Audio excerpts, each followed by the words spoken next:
has been hit, but certainly things look like they're improving. Anything could happen. Here's the problem. After all the job cuts, even if the job cuts are done, John, attrition is still much lower than it had been. It's 50% over at Morgan Stanley of what it had been, which means it's not easy to find a new job necessarily as this activity starts to come back because the headcounts have swollen just so much, and there's still expense pressure on Wall Street. Good news for Goldman, the operating expenses without all of these costs would have actually been lower after those job cuts, which again, call that a bottom. Sonali, thank you, and brilliant work as always this earnings season on the financials as we wrap up the numbers on Wall Street with Goldman. Goldman slightly negative around the open and bow.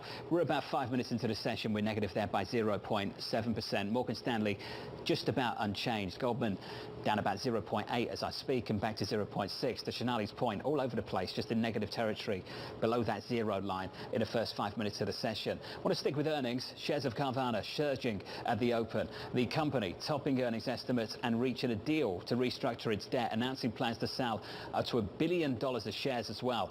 Katie Greifeld has more. Hey, Katie. Hey, John. Well, Carvana actually spooked Wall Street last night when it announced that it was going to move up its earnings release by several weeks, but turns out it was to announce pretty good news. Quarterly earnings beat forecast, and the reason why you're seeing shares up almost 41% at that moment is the agreement with the bondholders. It's going to eliminate about 83% of Carvana's 2025 and 2027 unsecured notes. All told, Carvana expects to reduce its debt load outstanding by more than $1.2 billion, and that's in addition to the stock sale that you mentioned. Now, Bloomberg Intelligence was out with some healthy caution this morning, writing that while this was a needed step, it's possible that further balance sheet restructuring will be needed for Carvana as the cash burn continues. But you're not seeing any of that caution in the shares this morning, currently up about 26%. For the year, John, Carvana is up more than 900%. What do we call Carvana, Katie? Tech firm, auto dealer, what are they?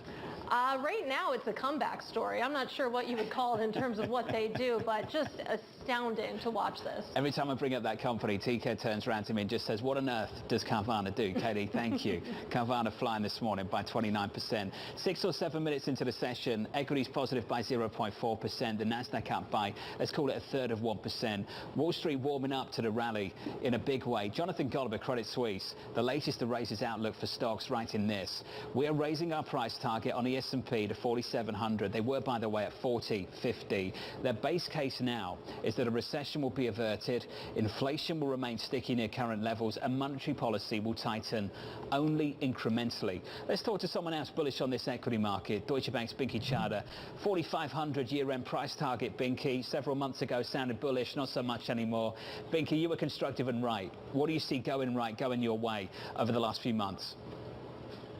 So far, I would say, the most important thing that's happened, to repeat basically the obvious, is that inflation's come down. But I think that, a very important aspect of that has really been, really the opposite of the popular narrative, which is, better growth is going to raise inflation. What we've really had basically since the peak in inflation in June last year is, as inflation has come down, real incomes have grown, and they've grown basically pretty solidly. The trough, so to speak, in real incomes was in June of last year. We are now in the 13th month of, what looks like pretty solid growth in real incomes. And so, that is naturally basically pushing out the possibility basically of us, running out of, the consumer running out of savings built up and the like, because if income is growing, then consumption is going to grow, and you don't really need those excess savings. So I'd say that's been the most important development. I think it's mostly gone below the radar because of, this narrative focus on the Fed, that the Fed, if growth does pick up, well, growth's not necessarily endogenous, but we've had 13 months now of real income growth coming from declining inflation, or, really a faster rate of growth, really, of real income. And I think that's been the game changer. Well, Binky, you say it's gone under the radar, but arguably the market's picked up on it. The cruise lines, 3 of them are in the top 10 performing stocks on the S&P 500 this year. The airlines are doing tremendously well. My question would be, can things get even better for discretionary? I think that they can. If you look at the cyclical parts of the consumer that are in consumer discretionary, I would say that's where the extreme and relatively severe hard landing, I would say, had been priced in, and that's coming off. I would argue the same is true really of the financials, and that's the two places where in the event of a soft landing and if this period of basically declining inflation and better growth continues, that's where I would argue you want to be long. Yeah. As you know, Binky, these companies live in a nominal world. Can you talk me through the relationship you'd expect just at the S&P 500 between disinflation and revenue growth? Yeah, so we have a take that's relatively different. I would say basically, we're not really concerned about what disinflation is going to do to earnings. I don't have this one-line sharp QED answer, but if you look back historically, if you look in the 1970s, for example, and you look at revenue growth, it was very strongly correlated and booming with inflation. But if you look at earnings and you try to see what is the relationship between the real growth and what is the relationship of earnings with inflation, you'll see that it's all really coming basically from real growth, such as, so a good indicator would be ISM manufacturing, I would say. And what I would say is, the correlation basically with inflation is essentially non-existent. And I'd say, the answer is sort of complicated. The empirical evidence is basically pretty clear. But if you think about pricing relating basically to costs, and if you believe that that's going to be symmetric on the up and the downside, then the slowing should really not be an issue. The slowing in inflation should not really be an issue for earnings. Earnings is going to be really much more about real growth. Indeed, as they were in the 1970s too. So Binky, let's put a bow on it. Your base case now. Do you see the cyclicals taking a baton from what's happened with tech so far this year, or do they just rally in tandem? How are you thinking about that dynamic? So we moved about 5 to 6 weeks ago to neutral from overweight on mega cap growth and tech coming into the year. We expected a big positioning squeeze led really by the mega cap growth and tech stocks, and so the NASDAQ basically leading. That's happened basically, and I would say there's the squeeze. The squeeze was followed really by a positive inflection basically in their earnings.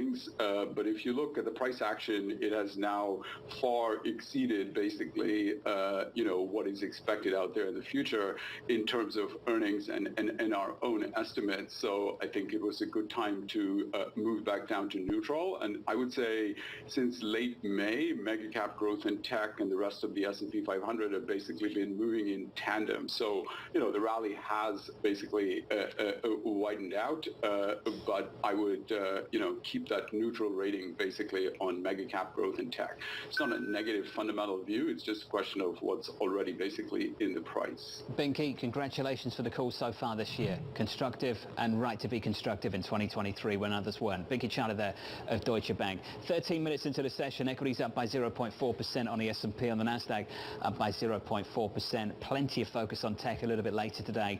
Coming up, Netflix kicking off tech earnings after the bell. There's a lot of ways to look at the strike, but the bottom line is it actually makes them money not to make content. They can pare their costs. They can, get out of bad contracts and bad deals, and they can really focus on quality. A conversation up next.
There's a lot of ways to look at the strike, but the bottom line is it actually makes them money not to make content. They can pare their costs. They can, get out of bad contracts and bad deals, and they can really focus on quality. And since they're producing content all around the world, they just focus on their international content, which has been phenomenally good and has no effect from this strike. So in a global entertainment world that Netflix functions in, really these U.S. actors are really just making themselves sort of in a weaker position globally.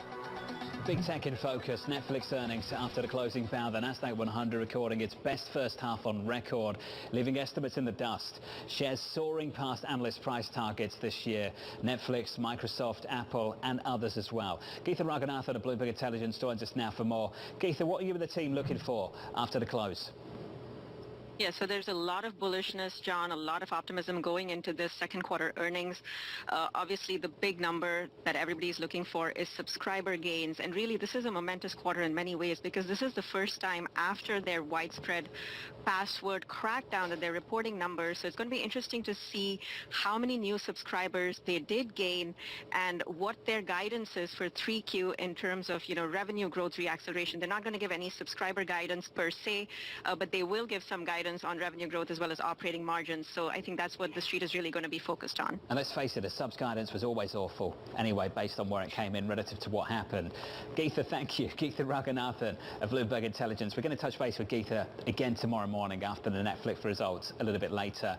Mixed opinion over what's going to happen with Netflix. Also the writers' strike, several things we need to think about. Loop Capital's Alan Gold joins us now for more. Alan, can we just start with the crackdown on passwords first, and then we'll get to the writers' strike and the catalogue over at Netflix too. What do you think the sub-story is going to look like? Are people going to be taking up more accounts, or are people just going to be cancelling?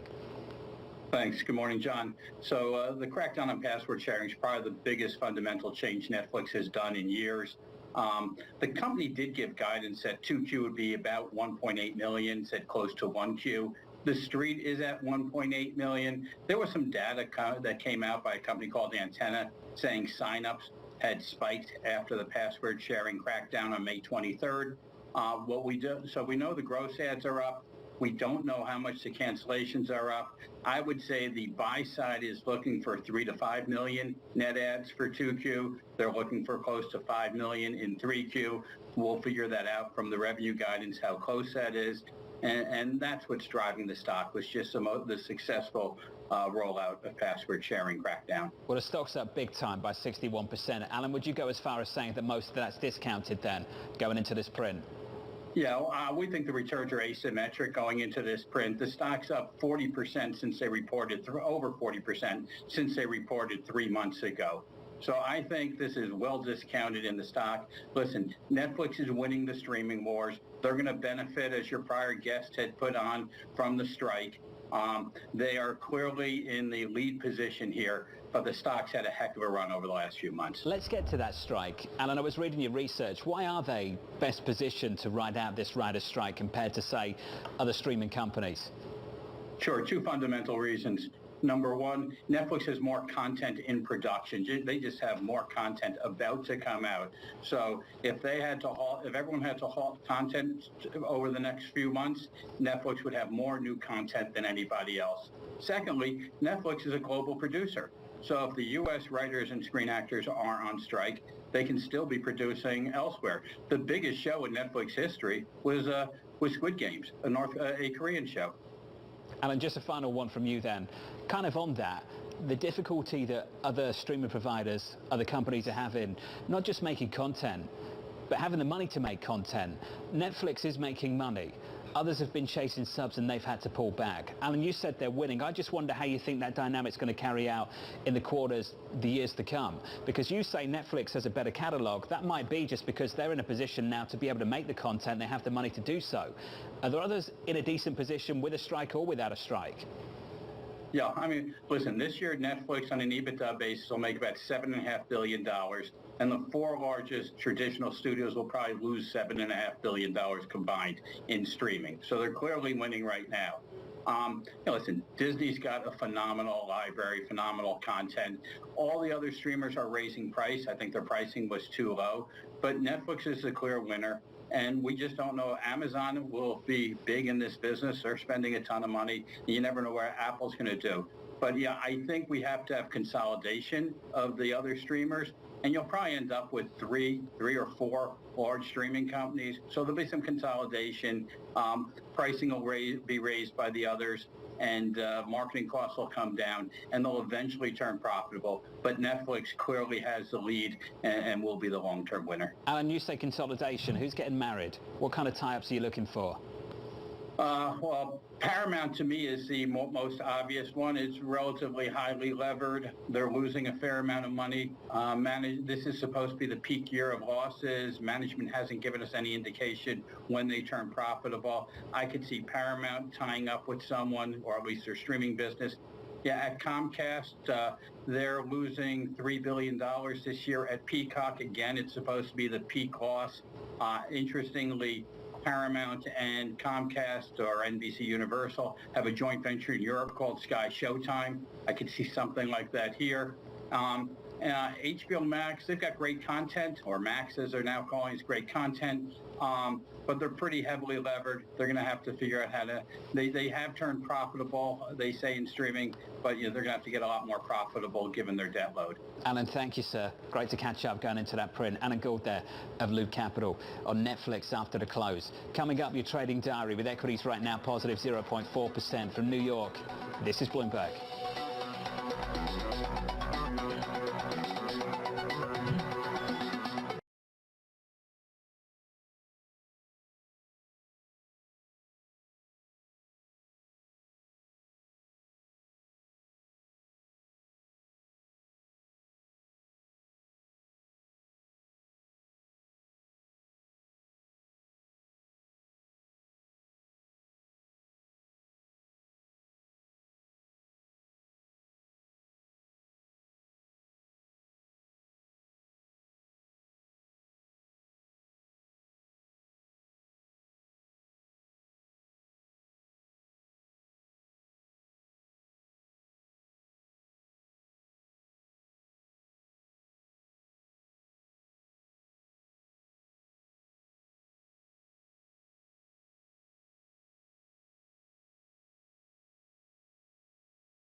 Great questions.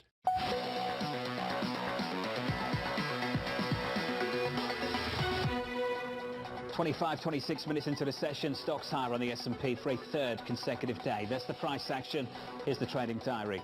Coming up a little bit later, President Biden discussing consumer protections at 3 p.m. Eastern Time.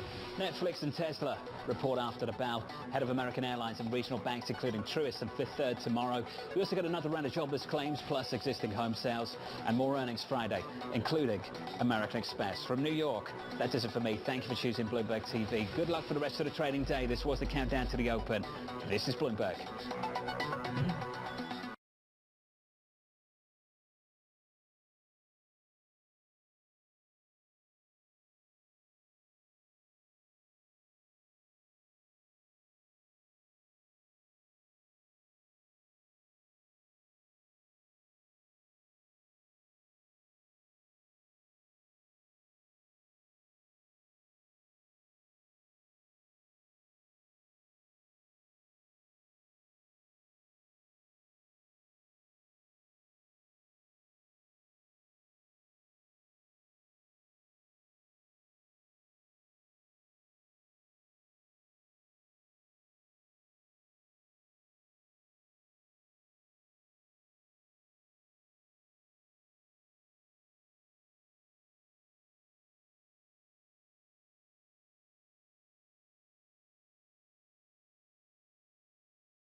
financial centers of the world. This is Bloomberg Markets with Alex Steele and Guy Johnson.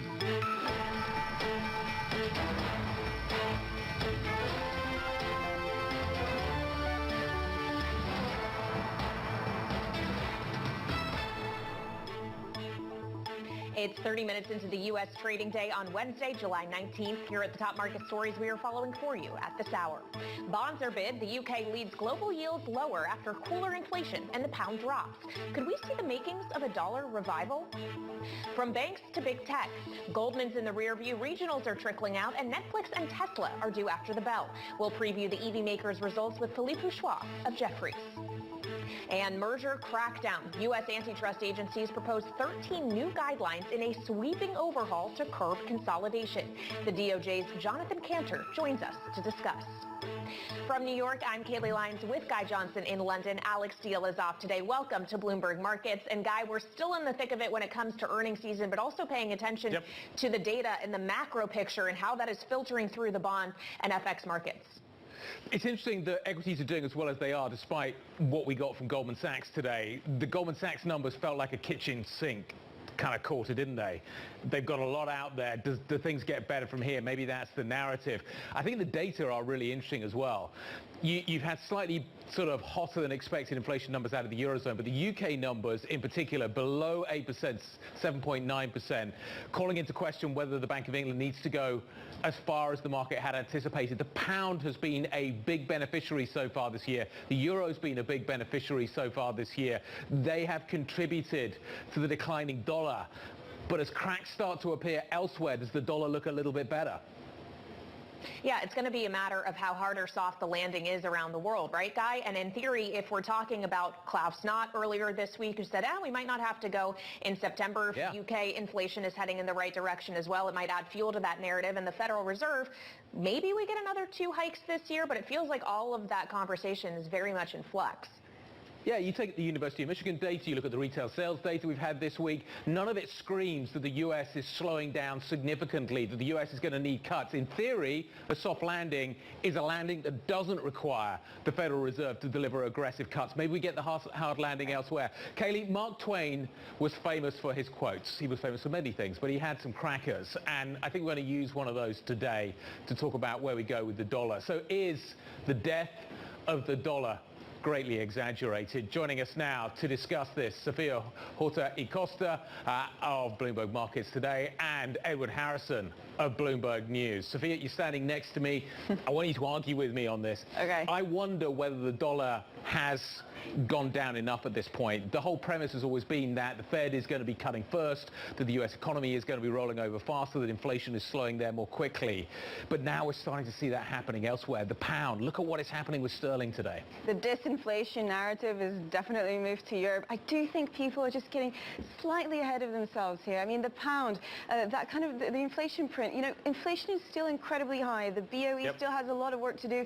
You have some people arguing that actually 25 basis point in August might be conservative, and the fact that people assume that the BOE has kind of a dovish bias might be a dangerous way to play this market. So I do think there's risks to that narrative there. And when it comes to dollar, falling prices, falling dollar. I think that's a clearer, a kind of cleaner narrative there. And even if we don't get broad dollar weakness, we could get shallow dollar weakness. And if that's not kind of a cop out to answer your question, that's where I'm landing. Okay.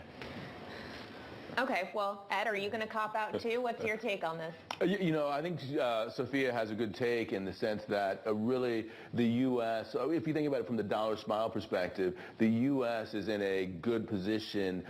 We have this narrative now where there's a potential soft landing. Even if we don't get the soft landing, we're going to have a weak economy, and that's an economy in which the dollar is not going to do as well. You really have to have a crisis on some level to get the dollar, people moving back into the dollar.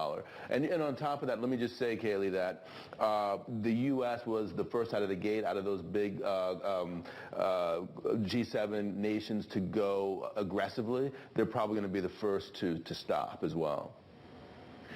Okay, Edward, I hear what you're saying, but what happens if we end up in a situation where the U.S. has a soft landing and Europe has a hard landing. UK inflation is starting to tumble.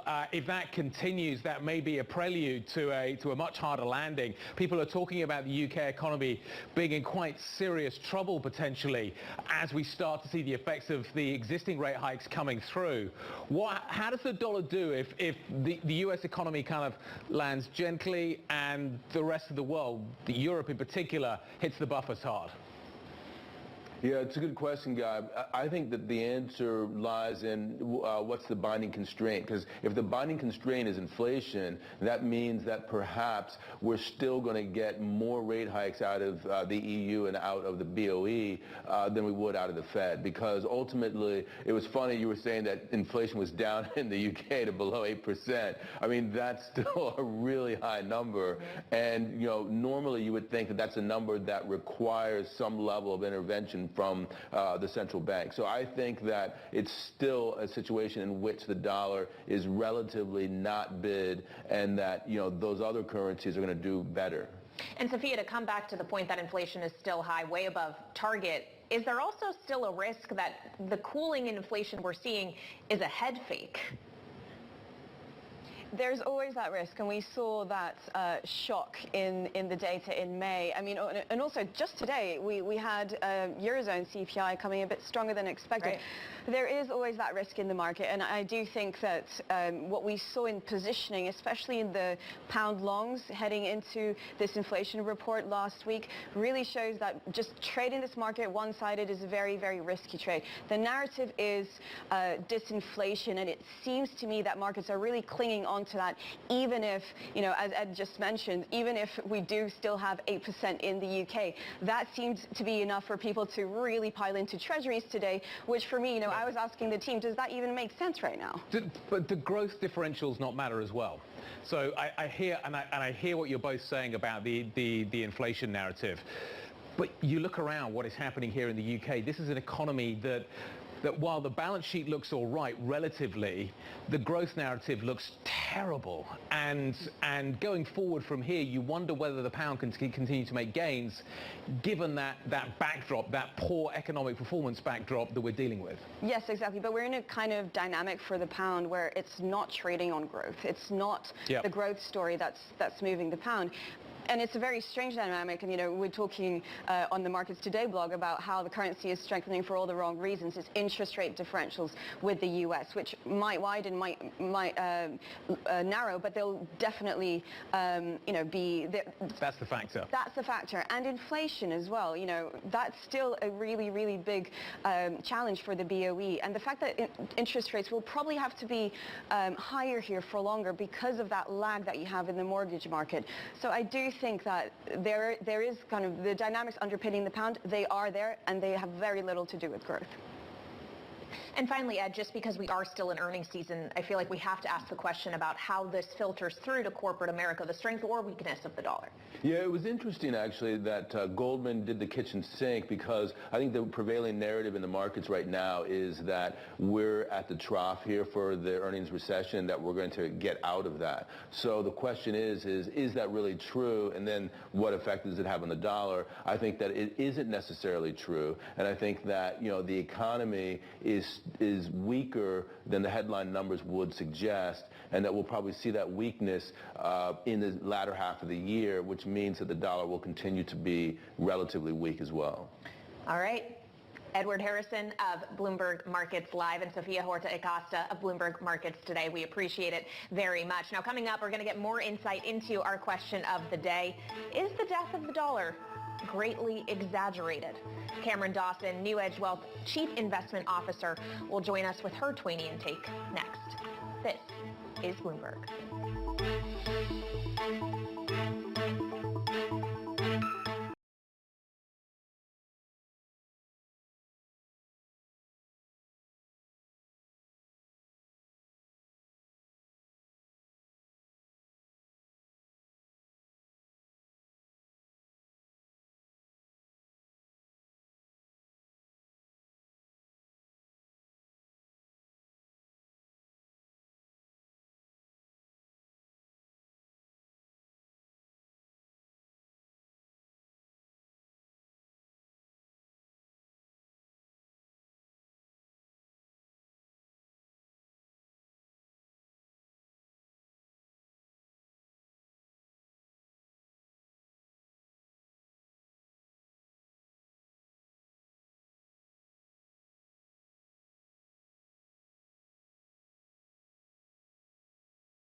earnings season is here. You're going to see cracks start to emerge. This earnings season could be a little bit choppy. This is going to be an earnings season mystery. Bloomberg breaks the numbers first. Those earnings just crossing the wire. Up by 25%. Absolutely blew out of the water expectations. With exclusive expert analysis. We're starting to see earnings recovery emerge. AI will be a huge boost of revenue growth. You're not going to see the same follow-through in terms of the price reaction. Second quarter will be where the rubber meets the road. Bloomberg Television and Radio. The fastest numbers and analysis you trust.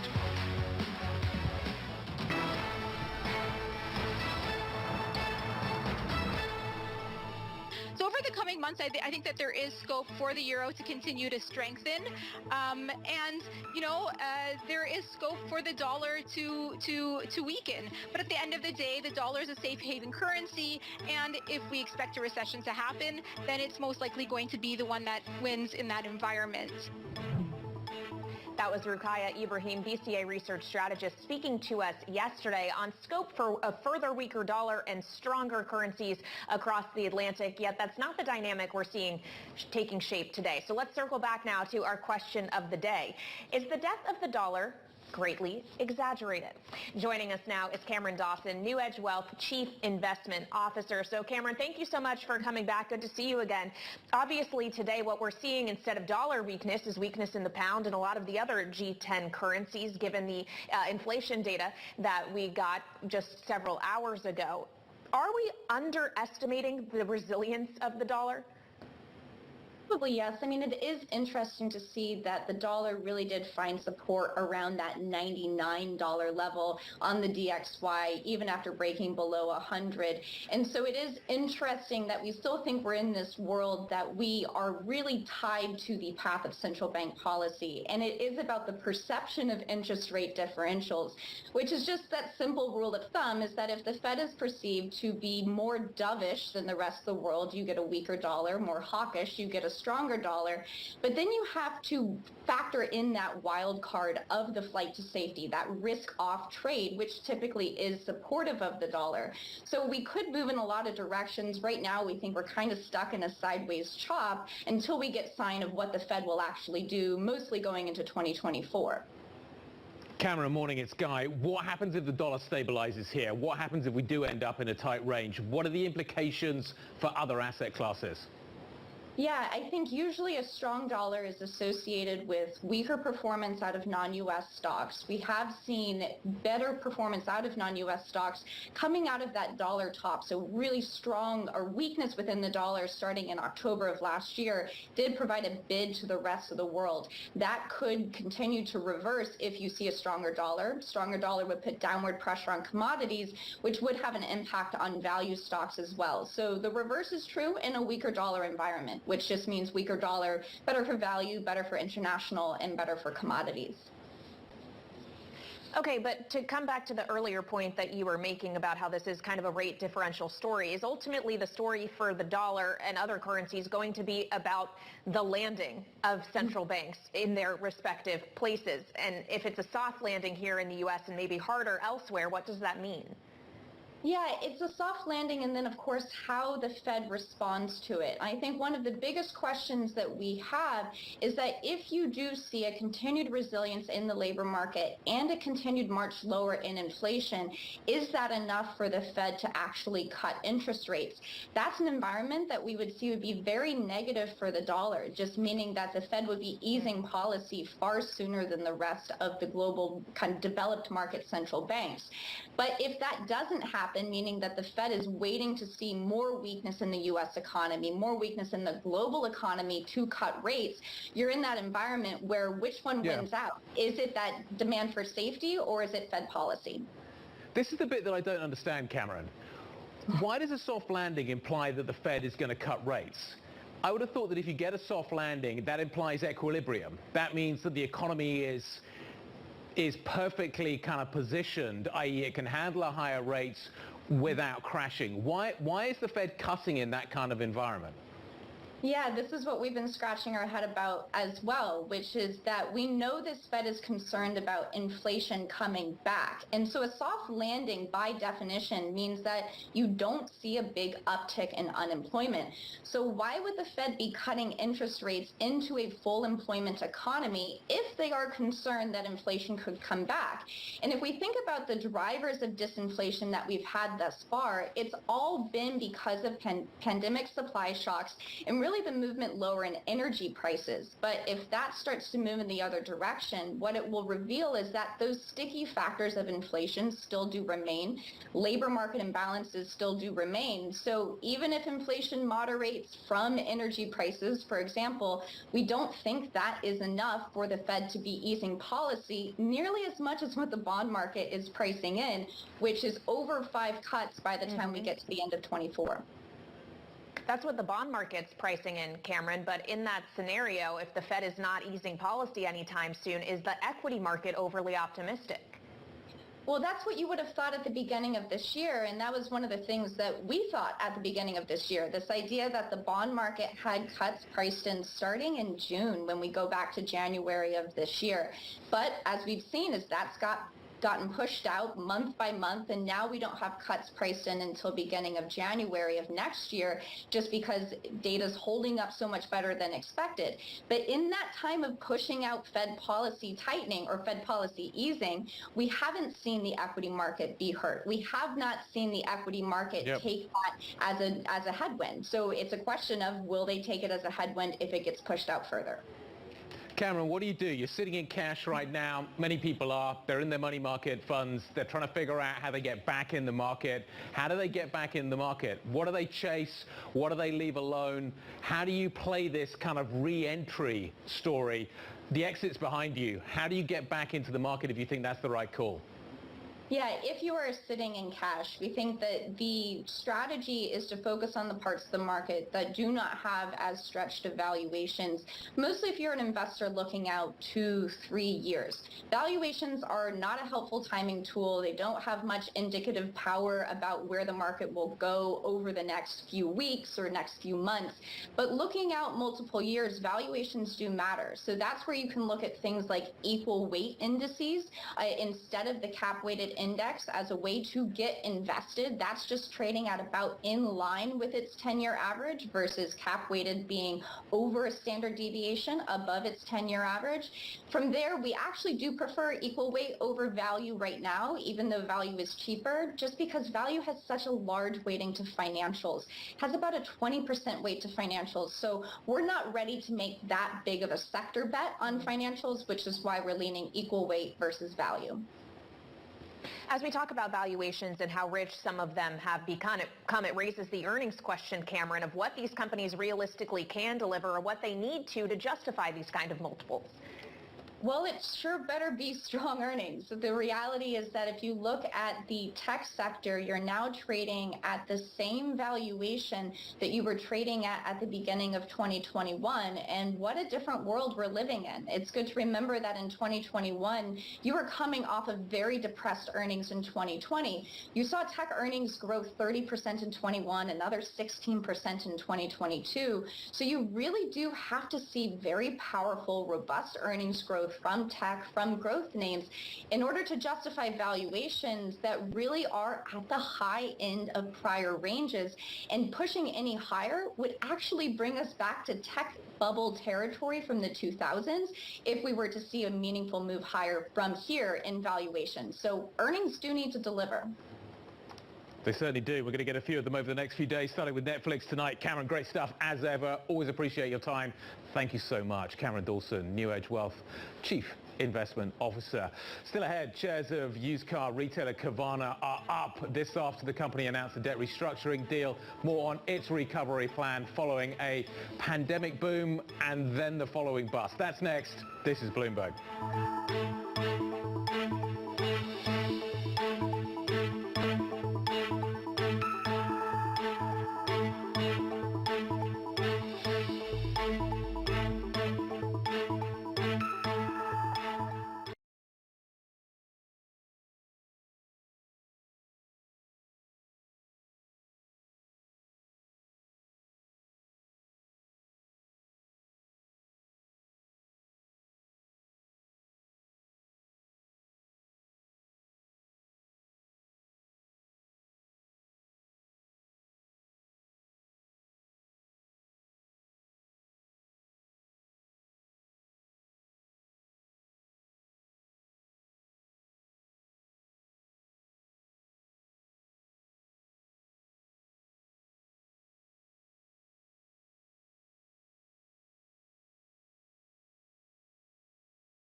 So Carvana has reached a deal. It's going to restructure its debt. It has filed to sell as much as $1 billion in equity. The used cars retailer is trying to regain, of course, its footing. This after what has been an incredible pandemic boom and then the subsequent bust. Here are the details. David Welsh, Bloomberg Detroit bureau chief. David, let's start with the deal and where it leaves the company. Yes, we are going to see a significant restructuring here. We're going to see a significant reduced load in terms of the debt burden that the company is going to be carrying. But nevertheless, does this change the fundamental ability of this company to service even that reduced debt level? Yeah, if you look at it. So they're going to take down more than $1 billion in debt, and they raised equity. They could sell up to $1 billion. They're going to start with $350 million. If they raised all of that and used it to pay down debt, you're still looking at somewhere in the neighborhood of, I think, $6 billion in debt. They are paying $2,000 a vehicle that they sell in interest right now. That'll come down after the restructuring because it is going to reduce interest payments. But you're talking about a company that makes more than $6,000 a vehicle in gross profit, yet they still lose money. So that tells you a couple things. The interest payments right now are really killing their ability to make a profit, but also their costs are so high, even though they've taken some of that down, that they're not close yet to making net income. And they can't just make a slim profit and declare a victory. They've got to make real money the way CarMax and the other dealer groups do. So they're still a long way from getting to par with those who sell vehicles for a living. Okay, so what is that path to profitability? What does it look like, David? It looks very long, I think. And the company is, they're not necessarily being too optimistic about that, in fairness, but they reduced their SG&A costs, which has been a big focus of theirs, from more than 18% of their revenue to about 15%. They probably have a long way to go there. There's probably a lot more to take out. If they can restructure this debt, if they can pay a lot of it off and reduce interest payments even more, that will help. But it's just, the debt load is so big, I think that's going to take several years to do.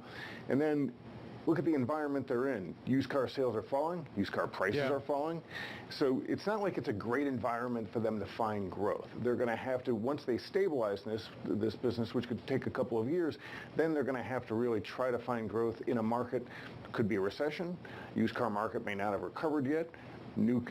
As new car production recovers because there are more semiconductors to be had by the automakers, that puts pressure on the used car market. So just the macro picture for them doesn't look great going forward. Right. What kind of an environment, therefore, would suit this business? I'm trying to put companies into buckets at the moment. That's probably being unfair, but is this a soft landing company? Is this a recession company that does well in a recession? What kind of environment would suit Carvana? A recession is going to be very tough on them because that really hurts sales and would hurt vehicle pricing at a time when they are struggling just to break even. So that's tough on them. And they're not like a traditional car dealer. Traditional car dealers can do okay in a recession because that's when people stop buying cars and they start repairing cars. And the big car dealership chains, AutoNation, they've got repairs, they sell parts. Those are very high margin. In fact, those are higher margin businesses than selling new cars for those companies. Carvana doesn't have that. So they've really got to get in a race here to reduce their costs and get closer to profitability, because I don't see anything on the horizon from a macro perspective that's going to help them out. And yet the stock is up 961% year to date. Bloomberg's David Welch, thank you very much. Coming up, we're going to shift our focus to the housing sector. We'll speak with Cheryl Palmer, Taylor Morrison, Chairman and CEO. This is Bloomberg.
We are an hour into the U.S. trading session, and stocks are on the up. Bloomberg's Abigail Doolittle is tracking the moves. Abigail? They certainly are, Kaylee. This melt-up that we've had over the last several days, weeks, months, this year, really, it continues. But here is the melt-up over the last month or so, or 2 months, and you can see a 9% gain over this time period, up for a third day in a row, the S&P 500. Right now, up about 0.4%. So really climbing this wall of worry. Now, we've had earnings season, and so far it's coming in okay. Netflix after the bell. Let's see what they talk about for big tech. You can see AT&T really rallying up about 8%, saying that only 10% of their cables may have led. Apple, though, and NVIDIA, this is a concern. These heavyweights, they are lower. Let's take a look at what this means for the S&P 500 technically, because those reports are still ahead. And a point that I would make here, this is a really long-term chart going back to 2009. Right now, the extension for the S&P 500 over its 200-day moving average, you can see it's very extreme. There's no consolidation there. The RSI is well elevated. It stands out to just a few other time periods, 2020,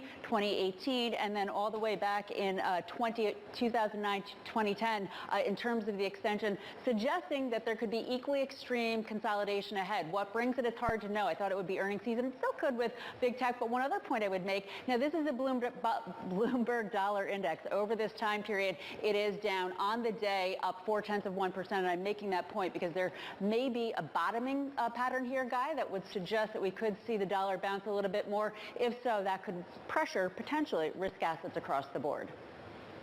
Yep. Has the demise of the dollar been greatly exaggerated? Has the death of the dollar been greatly exaggerated? Abigail, thank you very much indeed. Perfect chart. Let's talk about some of the data we're folding into that dollar story. Construction of new homes in the United States falling a little in June. That's after a surprise surge in May. The May number was a really big number. It is a sign maybe that residential construction may be stabilizing. You aggregate these numbers together, looks more like a stable picture. Cheryl Palmer, Taylor Morrison, Chair and CEO, joining us now. Taylor Morrison, one of the largest residential home builders in the United States. Cheryl, great to see you. Perfect person to talk to. What do you see in the market right now? You know, I think you said it quite well. I think we are seeing stabilization. We're seeing a little more seasonality than we've seen in the last many years between the highs and the lows. So when I look at the numbers that came out this morning, not real surprising. I think it's consistent. I think you're seeing builder match new starts with activity. So it made a lot of sense to me. Okay, well, we've been talking a lot on this show about the idea that maybe the U.S. is heading toward a soft landing, Cheryl, that the Fed isn't necessarily going to hike that much further. We're getting near the end of the hiking cycle, but if we get a soft landing, they may not have to turn around and start cutting either. So if we're in an equilibrium environment where rates are higher for longer, but there's no recession, how is that going to filter through to the housing sector? Really good question. I think the consumer has really evolved over the last, many months. And, when you go back to early last year and we were seeing interest rates, at 3% or even less. In fact, I think something like 60% of the just over 60% of the mortgages in the country today are somewhere under 4%. The consumer had to adjust to this new environment. When you look at long-term averages, anything in the 5s and 6s is still very healthy, but certainly not something we had seen for many years. Over the last many months, I think the consumer really has recognized that something in a mid-5, anything under 6 is still a really good interest rate. And I think that's why you're seeing the separation between kind of new and resale activity. You do still have this lock-in effect in the resale market, but large builders are really helping the consumer through finance incentives to achieve a monthly payment that works for them. Yeah, so rate buy downs have been a really big feature recently. Cheryl, are we at the point where we're starting to get some stability, and as a result of that stability, you can lean on those incentives a little bit less? Yeah, I think we have seen some stability. You have to take some of the shorter periods like week to week. You look at the last month and we have seen a little bit more volatility in the rate. We were probably in the mid to high 6s 60 days ago. Now that looks more like, 7, just over 7 maybe at par. So I think whenever you have that significant movement, the consumer has to wonder, when do we settle? But if I look over the last 6 months, I think the consumer really has adapted. They recognize that rates are here. This 5-6% environment is a good thing. So I do think that allows us, we've seen a pullback. When you talk about prices. You can do it through pulling back incentives or raising prices. Honestly, we're seeing a little bit of both.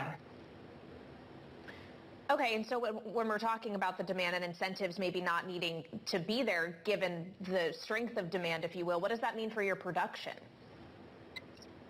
As I said, I think you're seeing us, along with all builders, really try to match production to sales. And, you know, you probably remember, Kaylee, last year and 18 months ago that we were seeing just tremendous stress on the supply chain.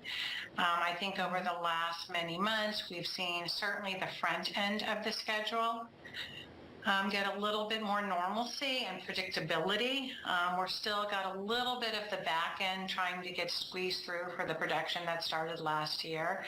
But I think we're seeing some improvement in cycle times. I think we're certainly seeing maybe still elongated materials, but certainly more predictable materials. So, still have to work through the labor environment, because as you look at the amount of labor that we have in skilled labor, I think that's what, the industry will continue to work through.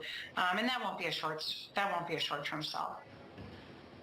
Kaylee, it's really interesting. I was going back through some of the latest employment data, and you pull out the construction sector from that data, and you could see that that's one area where it's been surprising how well the market has held up. The labor market remains incredibly tight in construction.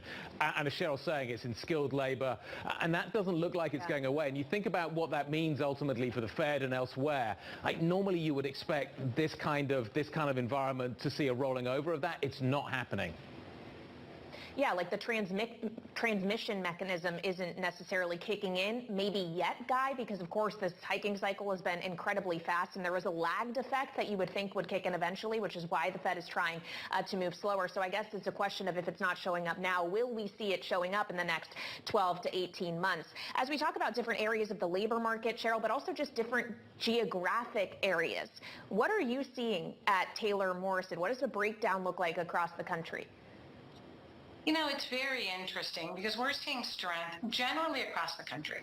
I would say we certainly have some areas that are doing a little better, but generally I would tell you across the country, we're seeing demand strong. And we're also seeing it across most all consumer groups. When we reported last quarter, we talked about that first-time buyer being our strongest consumer, our active lifestyle, that would be, our 50 plus buyer, 55 plus buyer doing very well.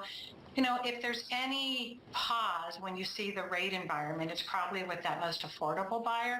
But honestly, there's significant demand there as well. It's just not at the same levels because that consumer, it's a very bilateral decision for them. They can either afford this mortgage payment or not. But it's really nice. I think the other point worth mentioning is just this overall shift we're seeing in the consumer. I mean, last quarter, more than half of our buyers were millennials. If I were to take you back 3-4 years, that would have been half of that, Kaylee. And then lastly, I think we're seeing also a lot more diversity in the buyer set than what we've seen in years past. So it's a changing consumer, a changing market for sure. All right, well, I'm speaking to you as a millennial who's still waiting for her time to strike, but great to get your insight today, Cheryl Palmer, Taylor Morrison Chair and CEO. We really appreciate your time. Now, coming up, Tesla earnings are due after the bell today. We'll look at the impact of price cuts and AI with Philippe Houchois of Jefferies. This is Bloomberg.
Well,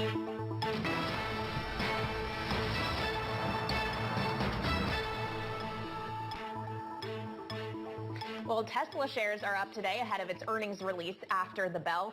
Margins going to be a huge focus. Joining us now is Philippe Houchois, Jefferies Managing Director for U.S. and Europe Autos Research. He has a hold rating on the stock and a price target of $265. Philippe, thanks so much for being here. As I said, it's really going to be about margins because Tesla has cut prices quite a lot. What are you expecting the margin picture is going to look like? How much further realistically can they go with this pricing? Yeah, no, it's very interesting. I think there seems to be a consensus among investors and analysts that we probably have seen a trough in margins. We're going to be slightly below 20%. The EBIT margin itself might be around 10% if you clean up the ZEV credits. But a lot relies on, it's not so much what's now, is they have cut the price so much, they've increased the addressable market for that particular size of vehicles. The question from here is, do you continue to get that kind of price elasticity, or when do you actually need new models? And then I think the other part on the margin is also, it seems like Tesla is on track, I think, with their long-term strategy in terms of making their cars affordable, but they are behind in terms of ramping up their battery production. And I think there's a step down in battery costs if they really get under control this 4680 and the dry electrode that will really help the margin. It's not just about growth, it's also about the battery side. So in order for this stock to go forward, how much more efficient does this company need to become in the way that it produces cars? Mm-hmm. Well, it is amazingly efficient. I think the trillion-dollar question always at Tesla has been, how much can you grow with that limited number of models? No, it's the hyper-scaling of Tesla which they made impossible, and much more scaled up, in fact, than many car makers that are much bigger in size. And so the question is, do you need 2, 3 more models to actually continue to double your volume and even treble your volume? If you end up having 50 or 60 models, then there is no Tesla story, effectively. So that's a big part of the questions that I think investors have. Okay, so if we're talking about new models, where's the Cybertruck in this, Philippe? Mm-hmm. Right. So we'll find out a bit more, I'm sure. We've seen the first production. I was a bit surprised that it was as angular as the first one we saw, because it is not an easy product to live with, I think, and it's complex to manufacture. But until we know the price, it's going to be very difficult to find out. Maybe Ford had an inkling of the price, and that's why they decided to cut the price of the Lightning. But for me, I'm a bit in the dark, and I'm trying to understand really what is the addressable market based on the price points of that truck. Kaylee Lines is interested in an F-150 Lightning. She was joking in the last blog that she can't afford a house. To my mind, actually, the F-150 is about the same size as a house, certainly the same height and same size as a UK house. So you can live in one, and it can power one. Do you think, how serious a competitor, is that the market they're going after? You can obviously kind of talk about the scale of that market, but is that a realistic objective for Tesla? The truck market is fascinating because if you think about it, the Japanese car makers, Toyota, Honda, and Nissan have tried for 30 years to make inroads in that segment. And I think collectively they have like 7% share. So it is a very specific, very American product. And Tesla had to be different. And they certainly have been different in preparing the Cybertruck. And we have to see. I think they probably at the margin, they can probably address the same customer base, but the opportunity for them, I think, is to widen the scope for the pickup market by offering something different. So I think it'll be very interesting to watch because playing against Ford on their own game is difficult. We've seen many times, but trying to be different may give them an opportunity. Yeah, well, I was just looking at the video we were showing there of an F-150 and a Cybertruck having like a tug of war, and the Cybertruck actually taking off with the Ford version of the vehicle. We know that pickup trucks are very hot in the U.S., Philippe. Something else that is very hot right now is artificial intelligence. How does AI factor into the Tesla story at this point? I mean, it's been amazing to see the recovery of the shares, and I'm sure AI has played a role in that. I'm not an AI expert, and I have my doubts about when we will really have robotaxis around the streets. But I would say about Tesla, they have been investing consistently in artificial intelligence for a long, long time. And I think that's an edge that we should not underestimate.